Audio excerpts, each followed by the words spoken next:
നമസ്കാരം. കർമ്മ ന്യൂസിലേക്ക് സ്വാഗതം.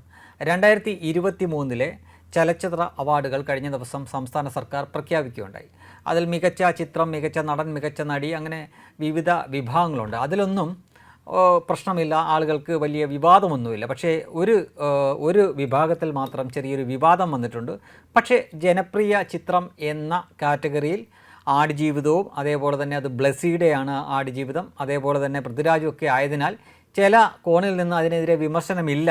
ഒരുപക്ഷെ ബ്ലസ്സിയുടെ ചിത്രമായതുകൊണ്ടാവാം ഒരുപാട് വർഷം അതിൻ്റെ പിന്നിൽ അലഞ്ഞു നടക്കേണ്ടി വന്നിട്ടുണ്ട്. ഒരുപാട് കഷ്ടപ്പെട്ട് പുറത്തിറങ്ങിയ സിനിമയാണ്, ആളുകൾക്ക് ഇഷ്ടപ്പെട്ട സിനിമയായി. അതുകൊണ്ടായിരിക്കാം ഒരുപക്ഷെ വലിയ വിമർശനമില്ലാത്തത്. പക്ഷേ നമ്മൾ അതിൻ്റെ യാഥാർത്ഥ്യം മനസ്സിലാക്കിയിരിക്കണം. 2023 ഡിസംബറിൽ മാത്രം സെൻസർ ചെയ്ത ഒരു ചിത്രമാണ് ആടുജീവിതം എന്ന സിനിമ. എന്നാൽ ആ സിനിമ ഇറങ്ങിയത് 2023 ആ സിനിമ ഇറങ്ങിയത് 2024 എന്ന ഈ വർഷമാണ്.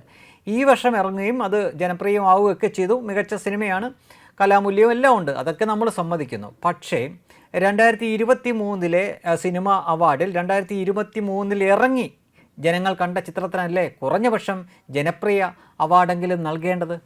ഇനി 2023 സെൻസർ ചെയ്ത സിനിമ 2024 തന്നെ ഇറങ്ങിയെന്ന് കരുതുക. ഒരു മികച്ച സിനിമ എന്ന രീതിയിൽ 2023 എന്ന വർഷം തന്നെ കൂട്ടാം.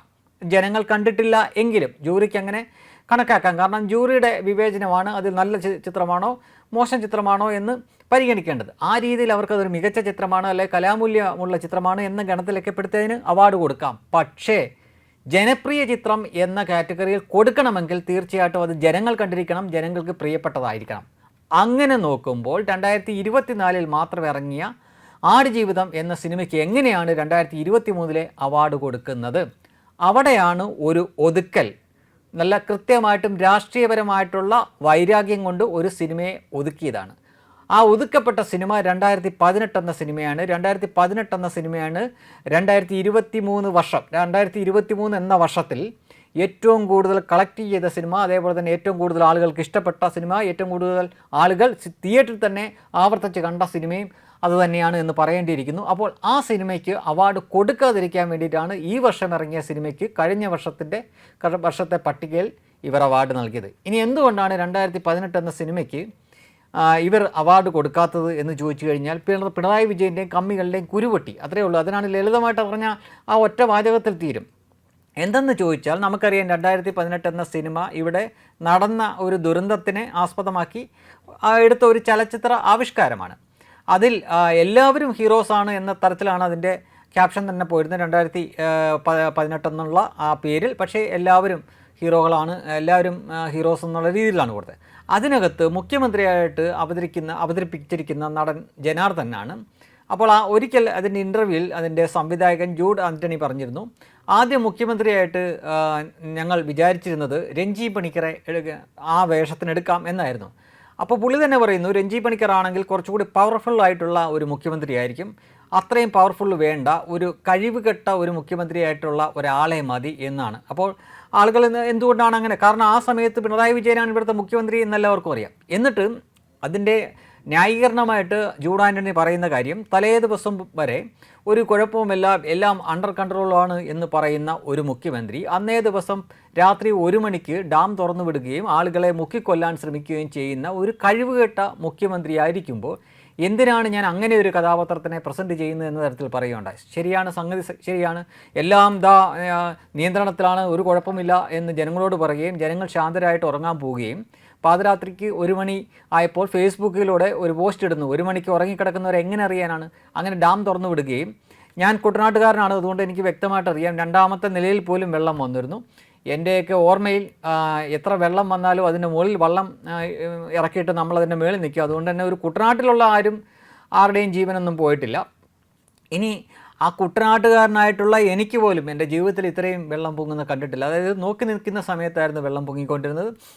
അങ്ങനെ ആ ഒരു വലിയ വെള്ളപ്പൊക്കത്തിന് കാരണമായതാണ്. അത് സർക്കാരിൻ്റെ പിടിപ്പുകേടാണ്. സർക്കാരിൻ്റെ പിടിപ്പുകേടെന്ന് പറയുമ്പോൾ സർക്കാരിനെ നയിക്കുന്ന ആളുടെ പിടിപ്പുകേടാണ്. അപ്പോൾ അത് തുറന്നു പറയാനുള്ളൊരു മനസ്സ് ഈ ജൂഡ് ആൻ്റണി കാണിച്ചു. അത്രയും ശക്തനായിട്ടുള്ള ഒരു കഥാപാത്രത്തിനെ, ഇപ്പം രഞ്ജി പണിക്കറാകുമ്പം നമുക്കറിയാം രഞ്ജി പണിക്കരുടെ സംസാര രീതി, ശരീരഭാഷ അത് കുറച്ച് വ്യത്യാസമാണ്. എന്നാൽ അതിലൊക്കെ പ്രായമായിട്ടുള്ള ജനാർദ്ദൻ ആ രീതിയിലായിരിക്കില്ല. ഇനി എന്ത് ചെയ്യണം എന്ത് ചെയ്യും നമ്മൾ എന്ന തരത്തിൽ നിസ്സഹായനായിട്ട് ഡയലോഗ് അടിക്കുന്ന ഭാഗം വരെയുണ്ട് ആ സിനിമയ്ക്കകത്ത്. അപ്പോൾ അത് ബോധപൂർവം തന്നെയാണ് ജൂഡ് ആൻ്റണി അങ്ങനെ ചെയ്തത്. അതിനുശേഷം അദ്ദേഹം ഇൻ്റർവ്യൂവിൽ ഇത് പറഞ്ഞപ്പോൾ കമ്മികൾക്കും സ്വാഭാവികമായിട്ടും പിണറായി വിജയനും കുരുപൊട്ടി. കാരണം ആ ഒരൊറ്റ ദുരന്തത്തിൻ്റെ പച്ചയിലാണല്ലോ ഇവർ തുടർ ഭരണം പിടിച്ചെടുത്ത് തന്നെ. അപ്പോൾ അങ്ങനെ ഏതെങ്കിലും ദുരന്തം വന്നെങ്കിൽ മാത്രമേ ഇവർക്ക് ജനങ്ങളുടെ മുന്നിലോട്ട് ആദ്യം പിച്ചപാത്രമായിട്ടും പിന്നീട് അതിൻ്റെ ദുരിതാശ്വാസ ഫണ്ട് വിതരണമെന്നും അത് മുക്കലെന്നൊക്കെ പറഞ്ഞുകൊണ്ട് ഇറങ്ങി നടക്കാൻ പറ്റത്തുള്ളൂ, മേനി നടിക്കാനും പറ്റത്തുള്ളൂ. അപ്പോൾ ഇത് ഒരു യാഥാർത്ഥ്യമാണ്. അപ്പോൾ ഈ സിനിമ ഇറങ്ങി വലിയ വിജയമായി. അതിനുശേഷം ഈ നിസ്സഹായനായിട്ടുള്ള മുഖ്യമന്ത്രി അതിലൂടെ കണ്ടു. അത്തരം ചില ചോദ്യങ്ങൾ വന്നപ്പോൾ അദ്ദേഹം തന്നെ പറയുന്നു, ഇങ്ങനെ നിസ്സഹായനായിട്ട് നിന്ന ഒരു മുഖ്യമന്ത്രിയായിരുന്നു ആ സമയത്ത് ഉണ്ടായിരുന്നത്. അന്ന് ഈ നമ്മുടെ കേരളത്തിൻ്റെ സ്വന്തം സൈന്യം എന്ന് പറഞ്ഞ മത്സ്യത്തൊഴിലാളികളും നമ്മുടെ പട്ടാളവും ഒക്കെ ഇല്ലായിരുന്നുവെങ്കിൽ ഇതിലും കൂടുതൽ ആളുകൾ മരണപ്പെട്ടേനെ, വലിയ ദുരന്തത്തിലേക്ക് പോയേനെ. അതുമാത്രമല്ല, ശരിക്കും അതൊരു മനുഷ്യനിർമ്മിതമായിട്ടുള്ള ഒരു ദുരന്തമാണ് എന്ന് അതിനുശേഷം വന്ന പഠനങ്ങളും മറ്റുമൊക്കെ പറഞ്ഞതാണ്. നമുക്ക് കൃത്യമായിട്ടും അറിയാം, യാതൊരു മുന്നൊരുക്കവും ഇല്ലാതെ ഏതാനും കോടികൾ ലാഭിക്കാൻ വേണ്ടി സ്വാർത്ഥതയോടെ കാണിച്ച ഒരു വലിയ അക്രമം തന്നെയായിരുന്നു അത്. അതുകൊണ്ടാണ് പാതിരാത്രി 1 മണിക്ക് ഡാം തുറന്നു വിടേണ്ടി വന്നത്. അത് നമ്മൾ പറയുക തന്നെ വേണം. അപ്പോൾ അങ്ങനെ ഒരു സിനിമ വരുന്നു. ആ സിനിമയെപ്പറ്റി അതിൻ്റെ സംവിധായകൻ തന്നെ ഇങ്ങനെ പറഞ്ഞു. അപ്പോൾ സ്വാഭാവികമായിട്ടും കമ്മ്യൂണിസ്റ്റുകൾക്ക് കുരുവൊട്ടും പിണറായി വിജയന് കുരുവൊട്ടും. അങ്ങനെ ഒരു സിനിമയ്ക്ക് ഒരു രീതിയിലും ഒരു അവാർഡും കൊടുക്കാൻ അവർ ശ്രമിക്കത്തില്ല. അതുകൊണ്ടാണ് ആ സിനിമയ്ക്ക് അവാർഡ് കൊടുക്കാതെ അതിനെ ഒതുക്കാൻ വേണ്ടിയിട്ടാണ് ആടുജീവിതം അതിൻ്റെ പുറത്തേക്ക് എടുത്തു വെച്ചത്. അപ്പോൾ ആടുജീവിതം ആകുമ്പോൾ സ്വാഭാവികമായിട്ടും അതിനകത്ത് യഥാർത്ഥത്തിൽ നടന്ന കഥ എന്ന തരത്തിലാണല്ലോ അത് അവതരിപ്പിക്കപ്പെടുന്നത്. അപ്പോൾ അതിനോട് ആളുകൾക്ക് ആ ഒരു രീതിയിലുള്ള ഒരു പ്രത്യേക വികാരം ഉണ്ട്. മാത്രമല്ല, പൃഥ്വിരാജ് അതിനു വേണ്ടി ഒരുപാട് കഷ്ടപ്പെട്ടിട്ടുണ്ട്. പിന്നെ ബ്ലസ്സി ഒരുപാട് വർഷം കാത്തിരുന്നിട്ടാണ് അങ്ങനെ ഒരു സിനിമ വന്നത്.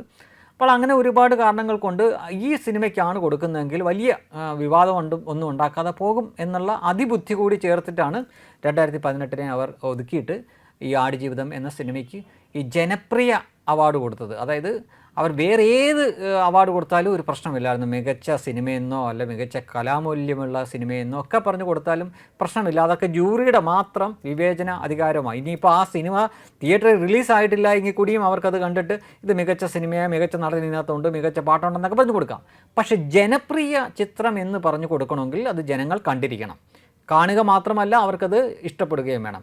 അങ്ങനെ വരുമ്പോൾ 2023 ഇറങ്ങിയ പടത്തിനാണ് കൊടുക്കേണ്ടത് ഈ സിനിമ. ആടുജീവിതം എന്ന സിനിമ ഈ 2023 ഇറങ്ങിയത്, 2024 ഇറങ്ങിയത്. ആകെ 2023 ഡിസംബറിൽ സെൻസർ ചെയ്തു എന്നൊരു കാരണം വെച്ചുകൊണ്ട് മാത്രം ജനപ്രിയ ചിത്രം എന്ന് പറഞ്ഞ അവാർഡ് കൊടുക്കാൻ പറ്റില്ല. മറിച്ച് മികച്ച ചിത്രം എന്നൊക്കെ പറഞ്ഞ് കൊടുക്കാമായിരുന്നു. പകരം വളരെ ബുദ്ധിപൂർവ്വം 2018 ഒതുക്കാൻ വേണ്ടിയിട്ട് പിണറായി വിജയനോ അല്ലെങ്കിൽ അദ്ദേഹത്തിന് വേണ്ടിയിട്ട് അദ്ദേഹത്തിൻ്റെ ഏറാൻ മൊഴികളോ ചെയ്ത ഒരു ഒതുക്കൽ മാത്രമായിരുന്നു നമ്മൾ കണ്ടത്.